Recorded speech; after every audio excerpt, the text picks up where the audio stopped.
Farei aqui uma leitura de um livro, o livro O Libertador, capítulo 27, o primeiro leproso curado por Cristo. Então, para você que gosta de narração, acompanhe essa narração aqui que eu farei, a leitura desse texto. De todas as doenças conhecidas no Oriente, a lepra era a mais temida. Seu caráter incurável e contagioso, além do efeito horrível que causava em suas vítimas, enchia de medo até o mais valente.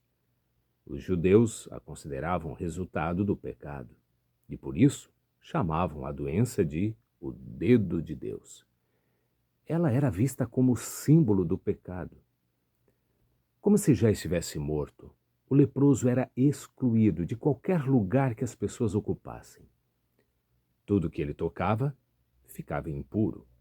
O ar era contaminado por sua respiração.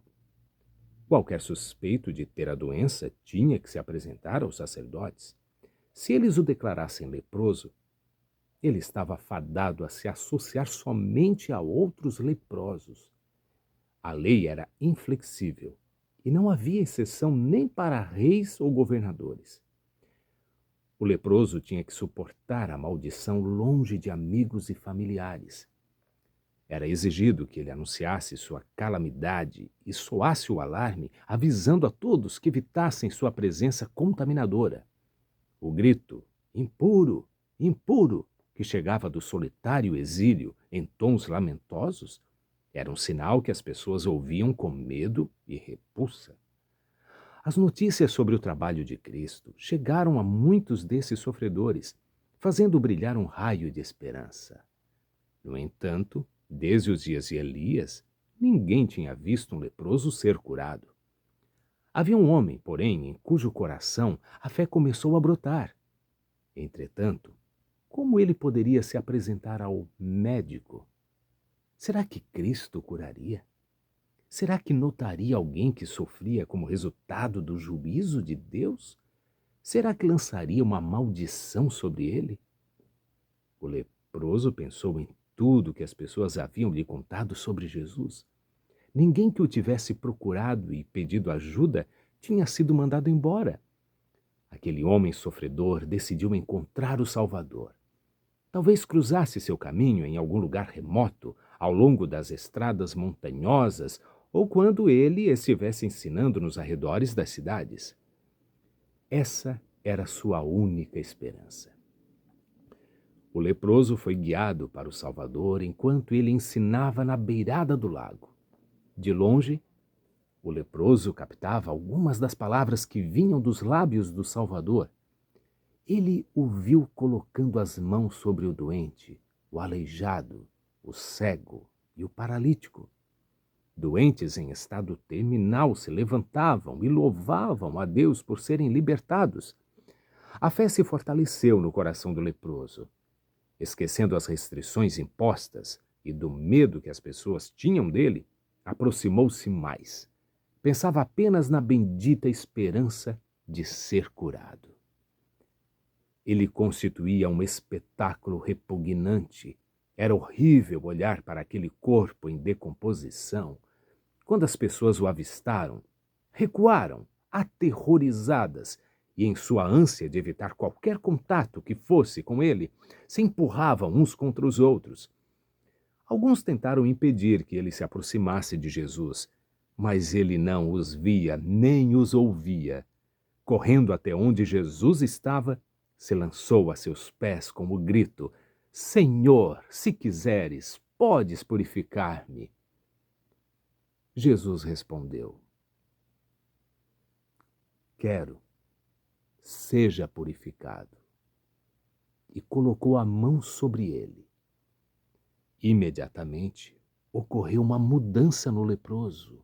Sua pele ficou saudável, os nervos sensíveis e os músculos firmes.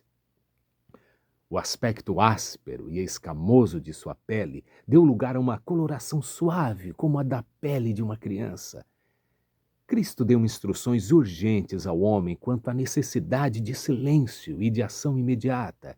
Ele disse: Olhe, não conte isso a ninguém, mas vá mostrar-se ao sacerdote e ofereça pela sua purificação os sacrifícios que Moisés ordenou para que sirva de testemunho. Se os sacerdotes soubessem dos fatos relacionados à cura, seu ódio por Cristo poderia levá-los a fazer um julgamento desonesto. Jesus queria que o homem se apresentasse no templo antes que os rumores sobre a cura chegassem aos sacerdotes. Dessa forma, o leproso restaurado poderia garantir uma decisão imparcial e ser autorizado a unir-se outra vez à sua família e amigos. O Salvador também sabia que se a notícia da cura do leproso se espalhasse, outros sofredores da doença iriam se aglomerar em torno dele, o que provocaria o clamor de que o povo seria contaminado. Muitos leprosos não usariam o dom da saúde como uma bênção para si mesmos e para outros. E atraindo para si, para Jesus, os leprosos, Jesus daria oportunidade para que seus adversários o acusassem de derrubar as restrições da lei. Isso atrapalharia a sua pregação. Uma grande multidão tinha visto a cura do leproso, e muitos estavam ansiosos para saber a decisão dos sacerdotes. Quando o homem voltou para junto dos seus amigos, houve grande entusiasmo. O homem não fez nenhum esforço para esconder sua cura. De qualquer forma, teria sido impossível disfarçá-la. Mas o leproso falou sobre isso para muita gente, achando que Jesus colocara aquela restrição só por causa de sua modéstia. Ele não entendeu que cada demonstração de poder deixava os sacerdotes e anciãos mais determinados a destruir Jesus. O homem restaurado se alegrava com o vigor da varonilidade e sentia que era impossível evitar dar glória ao médico que o havia curado. A ação de divulgar o assunto por todas as partes fez com que o povo se aglomerasse em torno de Jesus em tão grande número que ele foi forçado a parar seu trabalho por um tempo. Cada ato do ministério de Cristo tinha um propósito de vasto alcance. Ele tentava de todas as formas chegar aos sacerdotes e mestres, mergulhados como estavam no preconceito e nas tradições. Ao enviar o leproso, agora curado, aos sacerdotes, ele estava dando um testemunho designado para desarmar seus preconceitos. Os fariseus tinham afirmado que Jesus se opunha à lei, mas sua instrução ao leproso purificado de apresentar uma oferta de acordo com a lei contestava essa acusação. Cristo mostrava evidências do seu amor pela humanidade, do seu respeito pela lei e do seu poder para livrar do pecado e da morte. Os mesmos sacerdotes que haviam condenado o leproso ao banimento certificaram publicamente sua cura. E o homem curado, reintegrado à sociedade, era uma testemunha viva em favor do seu benfeitor. Com alegria, ele louvava o nome de Jesus. Os sacerdotes tiveram oportunidade de conhecer a verdade. Durante a vida do Salvador, seu ministério parecia provocar poucas respostas de amor da parte deles, mas depois de sua ascensão, um grande número de sacerdotes obedecia à fé. Bom, está aqui a narração, a leitura, e espero que tenha ajudado você na questão de compreensão, de noção, de leitura, de narração, a expressividade, interpretação, dando vida, percebendo o sentimento, a emoção que existe no texto e transmitindo isso. Isso é o mais importante para a interpretação.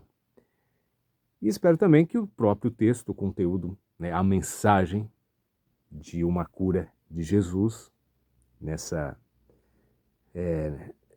situação que envolveu Jesus, que está na Bíblia, Espero que essa mensagem também alcance o seu coração, tá bom? Um abraço para você. Valeu, até a próxima.